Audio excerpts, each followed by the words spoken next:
The silence of the bedroom was a heavy shroud pressing down on Arthur Finch. It was 3:17 a.m., according to the glowing red digits of the alarm clock, and he was wide awake, pinned to his mattress by an invisible force. His eyes darted around the familiar room, now alien in the oppressive stillness. The dresser, the wardrobe, the faint outline of his wife, Eleanor, sleeping peacefully beside him, they were all there, yet utterly out of reach. This was his nightly torment, a cruel dance with sleep paralysis that left him a prisoner in his own body, his mind screaming while his limbs refused to obey.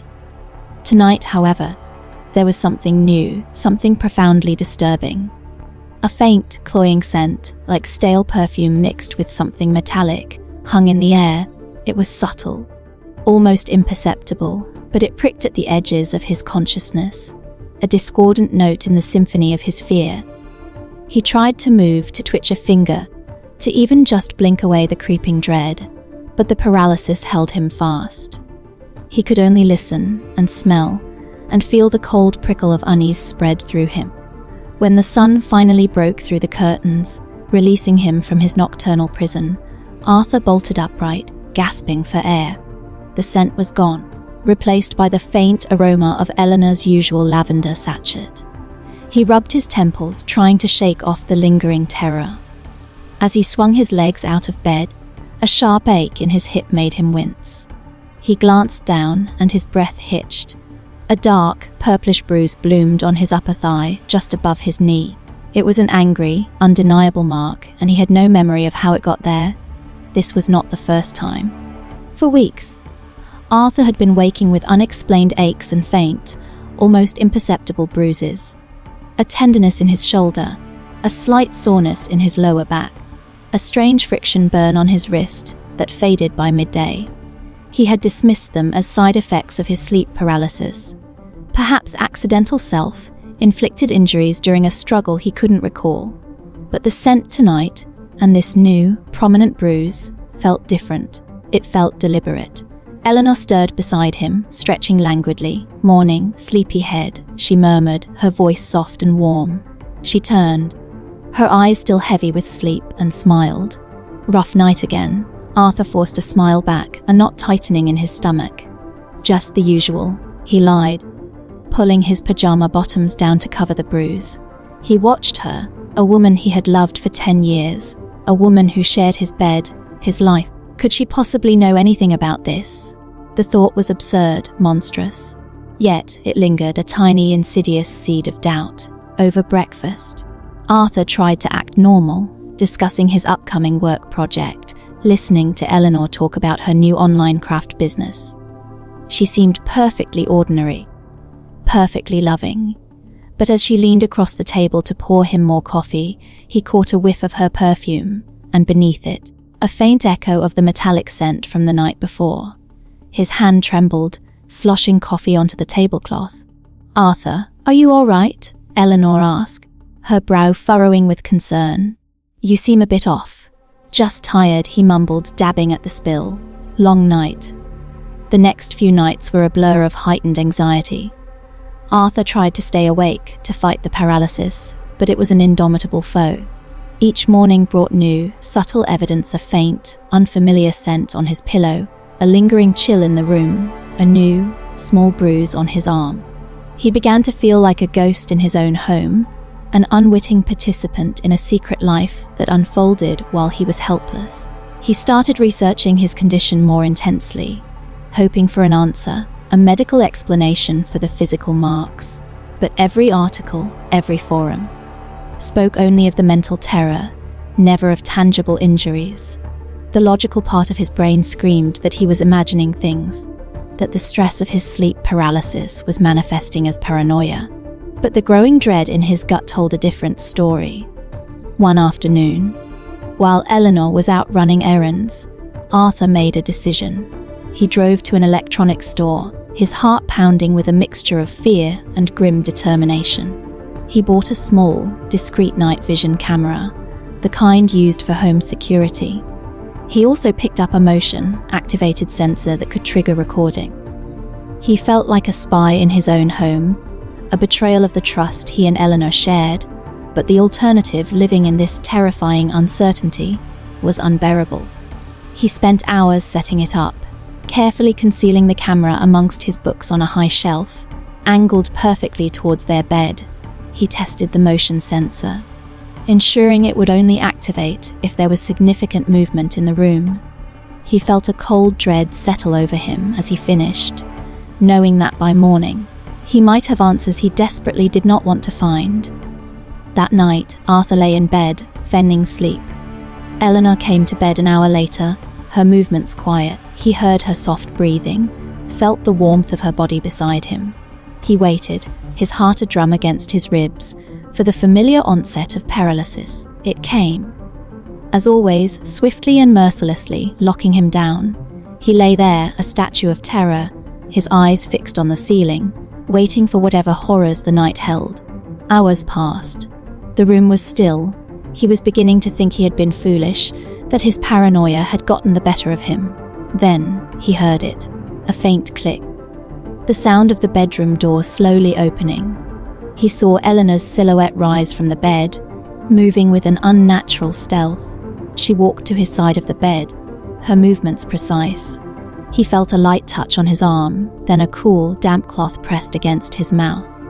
A sweet, cloying taste filled his mouth, and a wave of drowsiness, far deeper than his usual exhaustion, washed over him. He tried to fight it, but his already paralyzed body succumbed instantly. Darkness claimed him. He woke with a jolt, the morning sun streaming through the window. The paralysis was gone, but a profound grogginess lingered. A heavy fog in his brain. He felt a dull ache in his groin, a sensation he couldn't quite place, but it was undeniably there. He forced himself out of bed, his limbs feeling like lead. He ignored Eleanor's cheerful morning and stumbled to his computer, his hands shaking as he accessed the camera's recording. The video loaded, a timestamp blinking in the corner. He fast-forwarded through the initial hours of stillness, his heart pounding. Then, the time jumped to the early hours of the morning. He watched in horrified silence as Eleanor rose from the bed, her face grimly determined in the infrared glow. She moved to his side, and he saw her administer the cloth to his mouth, just as he remembered. He watched himself slump deeper into the mattress, unconscious. Then, the door opened again. A figure stepped into the room. It was a woman, her face obscured by shadow, but her movements were clear. Eleanor gestured towards Arthur, a silent invitation. The woman approached the bed, her eyes fixed on Arthur's inert form. Eleanor then produced a small vial and a syringe, injecting something into Arthur's thigh. He saw the muscles in his leg twitch, a disturbing, involuntary spasm. The woman then climbed onto the bed, her shadow engulfing Arthur. Arthur stared at the screen, his breath catching in his throat. He watched, frozen, as the unspeakable unfolded before his eyes. The woman, then another, and another, each one entering the room, engaging in the most intimate act with his unconscious body, all while Eleanor stood by, a silent, watchful guardian. He saw her occasionally adjust a blanket or offer a hushed word to the departing client.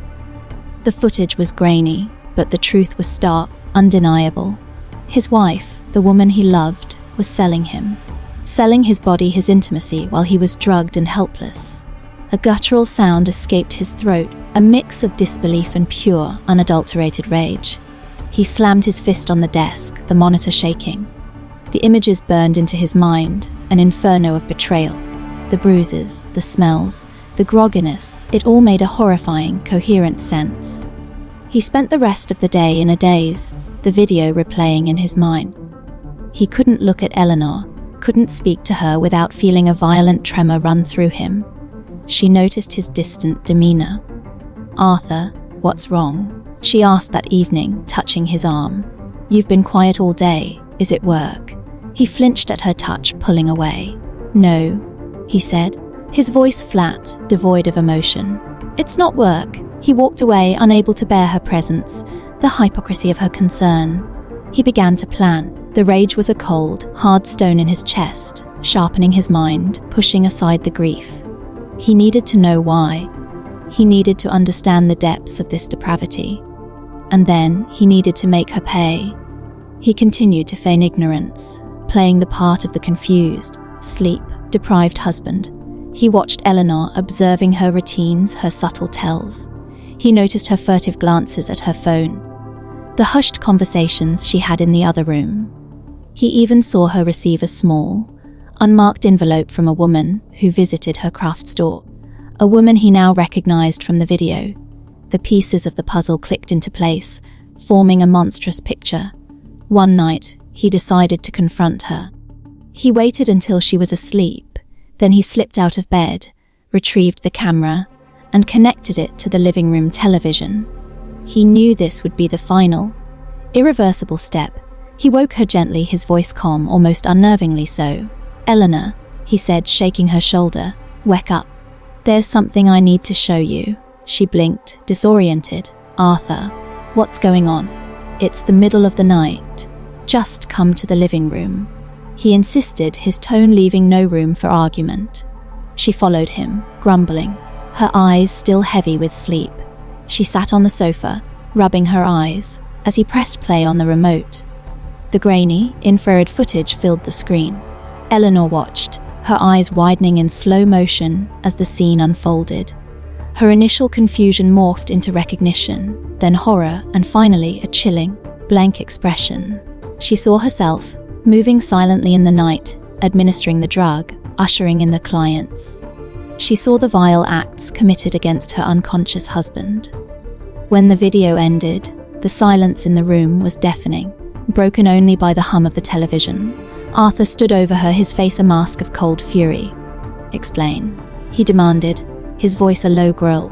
"Explain what I just saw." Eleanor stared at the blank screen, her face pale. "Arthur, I can explain." Her voice was a whisper, a pathetic attempt at composure. "Explain this," he said, pulling up his pajama leg, revealing the bruise on his thigh. "Explain the others. Explain the smells. Explain why you would do this to me." She finally looked at him, her eyes filled with a desperate plea. "It's not what you think. It's complicated." Arthur scoffed, a bitter laugh escaping him. "You drugged me. You sold my body. You turned our home into a brothel. What could possibly be complicated about that, Eleanor?" "I needed money," she blurted out, her voice rising. "The craft business wasn't enough. We were drowning in debt, Arthur. You never noticed. You were always so busy with your work, your sleep paralysis. I had to do something." "Debt," he repeated, incredulous. "We are not drowning in debt. We are comfortable. I have a good job. We have savings. What are you talking about?" Her eyes darted away, a flicker of something unreadable in their depths. "It's my family. They needed help. My mother's medical bills, my brother's gambling debts. I couldn't just let them suffer." Arthur stared at her, a cold wave washing over him. "You did this for your family. You prostituted your husband for your family's debts. Why didn't you come to me? Why didn't you talk to me?" "You wouldn't have understood," she said, her voice growing stronger, a hint of defiance creeping in. "You're too rigid, too moral. You would have judged them. You would have judged me. And this is better?" he asked, gesturing wildly at the television. "This is your solution? To violate me in my sleep? To turn me into a commodity?" "It was just sex, Arthur," she said, her tone hardening, a chilling nonchalance entering her voice. "You weren't even awake. You didn't feel anything. It was harmless." Arthur roared, the controlled rage finally breaking. "Harmless? You stole my dignity, my autonomy, my very self. You turned me into a thing. You think that's harmless?" "They paid well," she continued, as if deaf to his pain. "Very well. Enough to solve everything. Enough to give us a fresh start." "There is no fresh start, Eleanor," he said, his voice trembling with suppressed violence. "Not after this. This is the end. This is the absolute end." He watched her, a woman he thought he knew, and saw only a stranger, a monster. The love he had felt for her curdled into a bitter, burning hatred. He felt a primal urge to strike out, to lash out at the source of his agony. But he held back, his mind racing, seeking a different kind of justice. For the next few days, the house was a tomb. They moved around each other like ghosts.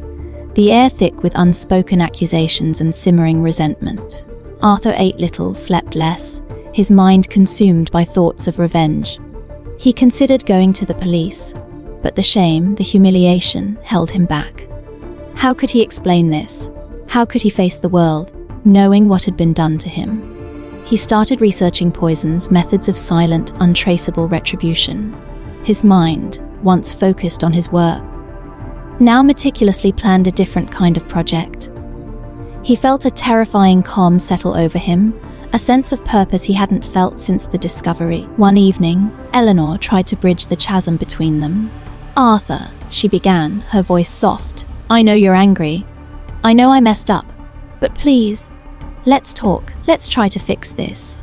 He turned to her, his eyes cold and empty. "Fix this? You think this can be fixed?"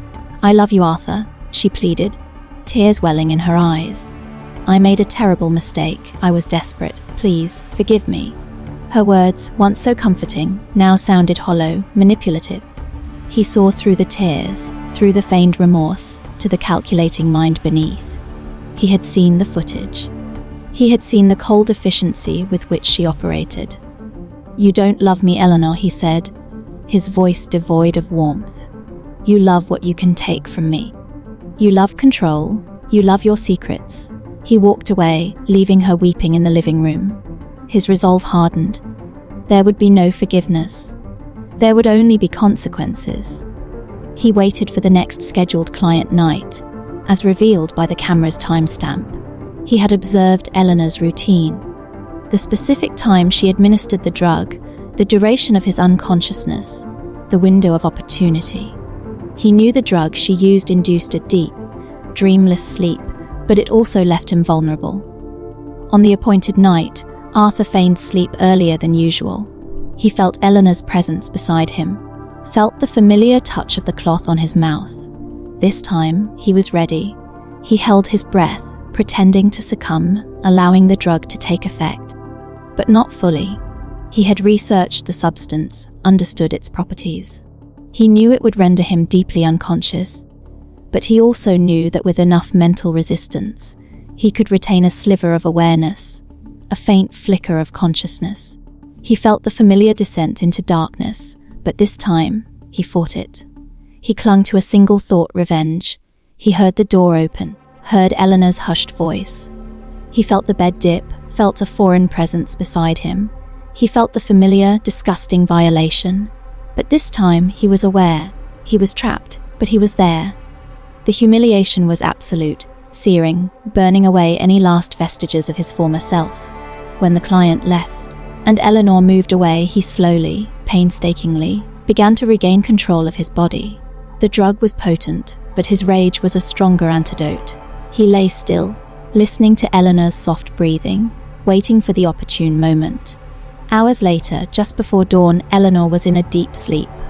Arthur slowly, silently, slipped out of bed. His limbs were heavy, his head still foggy, but his movements were precise, driven by a singular, cold purpose. He went to the kitchen, his bare feet silent on the cool tiles. He picked up the heaviest rolling pin he owned, a solid, oak instrument. He returned to the bedroom. Standing over Eleanor's sleeping form, the moonlight cast her face in a soft glow, making her seem innocent, peaceful. But Arthur saw only the monster. The betrayer. He raised the rolling pin, his arm steady, his heart a block of ice. He brought it down once, with brutal force. A sickening thud echoed in the silent room. Eleanor stirred, a choked gasp escaping her lips. He brought it down again and again, until there was no sound, no movement, only the grotesque stillness of death. He stood there for a long moment, the rolling pin heavy in his hand. The silence of the room broken only by his ragged breathing. The rage had subsided, replaced by a chilling calm. It was done. He moved methodically, his actions precise and unhurried. He wiped down the rolling pin, placed it back in the kitchen drawer.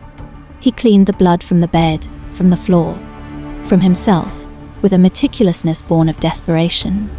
He changed his clothes, bundled the soiled sheets in his pajamas, and placed them in a waterproof bag.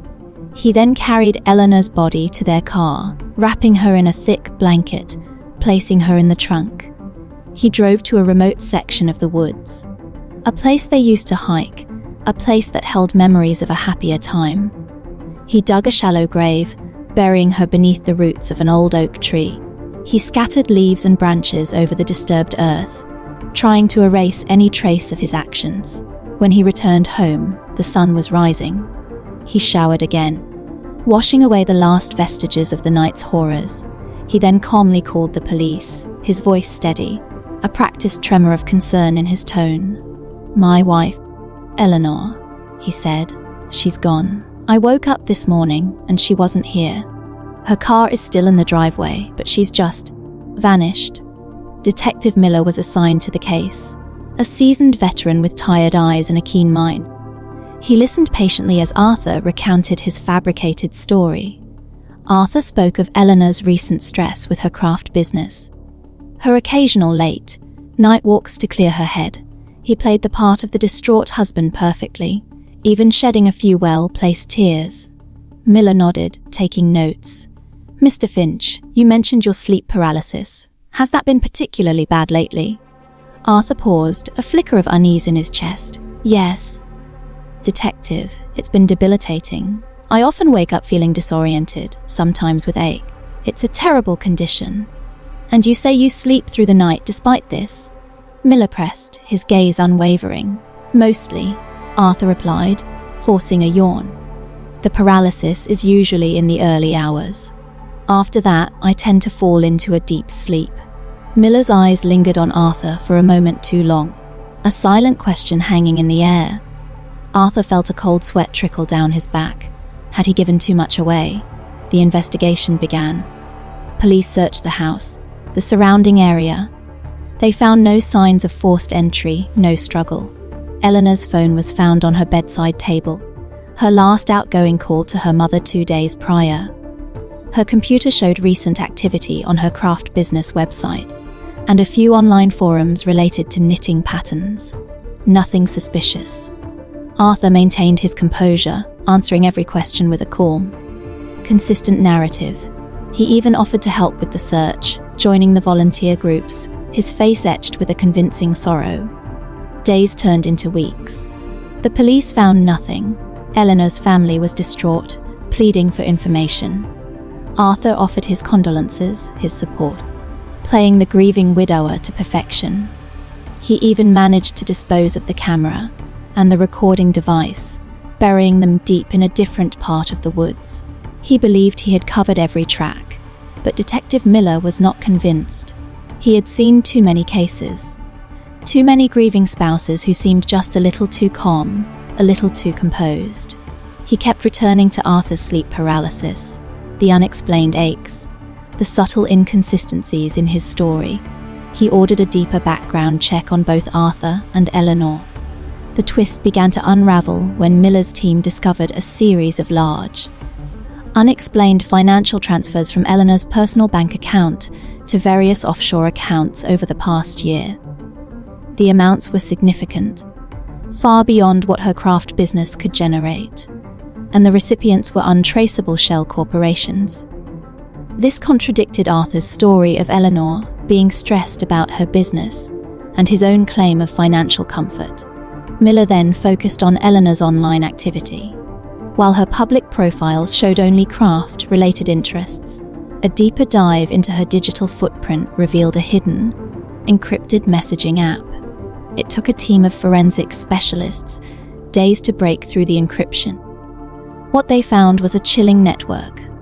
The messages revealed Eleanor's secret life. She wasn't just selling Arthur's body for money.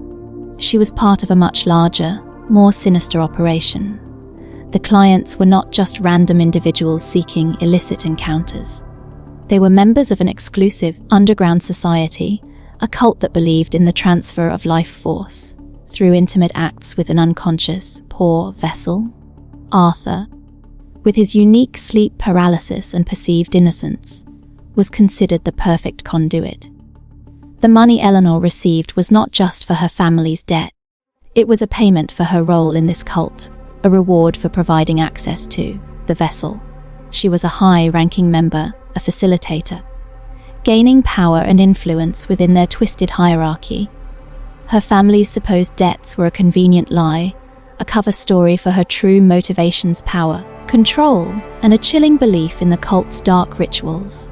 Miller confronted Arthur again, this time with a different set of questions. "Mr. Finch, we've uncovered some disturbing financial transactions from your wife's accounts. And we've found evidence of her involvement in a peculiar online group. Did you know about any of this?" Arthur's composure finally cracked. His face went pale. What are you talking about?" "This group," Miller continued, his voice low and steady. "They believe in something called life force transfer. They use unconscious individuals as conduits. And your wife, Eleanor, was a key player. She was providing the vessel." Arthur stared at him, his mind reeling. The horror of what he had endured, already immense, now expanded into an even more grotesque dimension. It wasn't just betrayal for money. It was a ritualistic violation, a desecration of his very essence. The rage, which had momentarily subsided, surged back with renewed intensity. "She was using me," Arthur whispered, his voice hoarse. "She was using me for some sick ritual." Miller watched him, his expression unreadable. "It appears so, Mr. Finn, and we have reason to believe you were aware of some of her activities. Perhaps not the full extent, but enough to raise suspicion." Arthur's eyes narrowed. "Suspicion of what?" "Of your involvement," Miller said simply. "Or perhaps your complicity. Your story about her disappearance, your calm demeanor, the lack of any struggle. It all points to something more than a simple vanishing act." Arthur felt a cold dread spread through him. He had been so careful, so meticulous, but he had underestimated the detective and the depth of Eleanor's depravity. "I didn't know about any cult," Arthur stated, his voice firm, regaining some of his composure. "I only found out she was selling me, that she was bringing men into our bed while I was drugged and helpless." He recounted the discovery of the camera, the footage, the confrontation. He described his humiliation, his despair, his rage. He omitted the murder, of course, but he painted a vivid picture of the psychological torment. Miller listened, his expression softening slightly. He had seen the footage too, now that the encryption was broken. He had seen the horror of it, but he also saw the cold calculation in Arthur's eyes, the chilling detachment with which he described his wife's actions. "So, you're saying you discovered this, and then what happened?" Miller asked, leaning forward. Arthur hesitated. This was the moment of truth. He could confess, or he could continue the charade. But the thought of confessing, of admitting to the murder, filled him with a new kind of fear. He had already lost everything. He wouldn't lose his freedom too. "She left," Arthur said, his voice flat. "After I confronted her, she packed a bag and left. I haven't seen her since." Miller leaned back, his gaze piercing. "Mr. Finch, we found something else. A small, almost invisible trace of blood in your bedroom. It matches Eleanor's DNA. And the amount suggests a significant injury, not just a nosebleed." Arthur's heart hammered against his ribs. He had cleaned everything. How could they have found it? He had been so careful. "It must be from something else," Arthur stammered, his voice betraying his fear. "Perhaps she cut herself. I don't know. And the large oak tree in the woods near your old hiking trail," Miller continued, ignoring his protest. "We found disturbed earth, Mr. Finch. And beneath it, we found Eleanor." The words hung in the air, a death knell. Arthur felt the blood drain from his face. He had been so sure, so utterly sure. "You killed her, didn't you, Mr. Finch?" Miller asked, his voice quiet but firm. "You found out what she was doing to you, and you killed her." Arthur stared at the detective, his mind racing, searching for an escape, a denial, anything. But there was nothing left. The truth, ugly and undeniable, had finally caught up to him.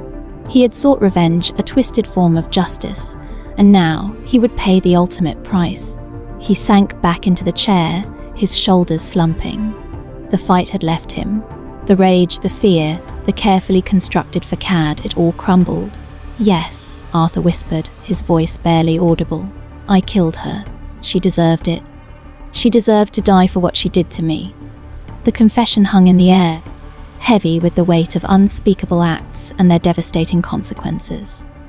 Arthur Finch, the victim of a monstrous betrayal, had become a perpetrator, consumed by a darkness that mirrored his wife's own. The House of Horrors had claimed another soul, leaving behind only the chilling echoes of a love twisted into a weapon.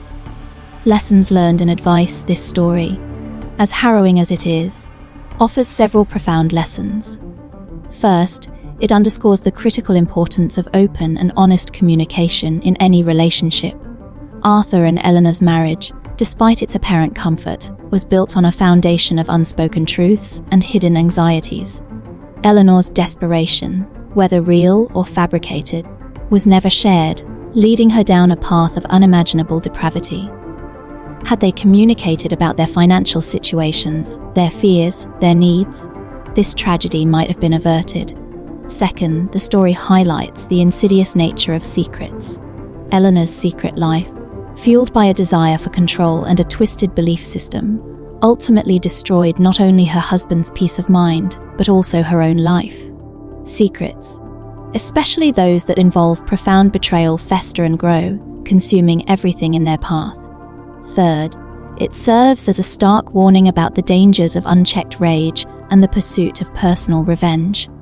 Arthur's descent into violence, while understandable given the horrific circumstances, ultimately led him to become what he abhorred. The cycle of violence, once initiated, is difficult to break and often consumes both the perpetrator and the victim. Seeking justice through legal channels, no matter how painful or humiliating, is always the only path to true resolution. Finally, this narrative reminds us that appearances can be deceiving. The people we trust most, those closest to us, can harbor hidden depths and dark intentions. It's a chilling thought, but one that encourages us to remain vigilant, to trust our instincts, and to never ignore the subtle signs that something is deeply wrong. If you ever find yourself in a situation where you suspect a loved one is harming you or engaging in illicit activities, please seek help from trusted friends, family, or law enforcement. Your safety and well-being are paramount. Do not suffer in silence. Thank you for joining us on this chilling journey into the depths of human darkness. If this story resonated with you, please leave a comment below with your thoughts. Your engagement helps us continue to explore these complex narratives. Don't forget to like this video and subscribe to our channel for more true crime stories that will keep you on the edge of your seat. Until next time, stay safe and stay vigilant.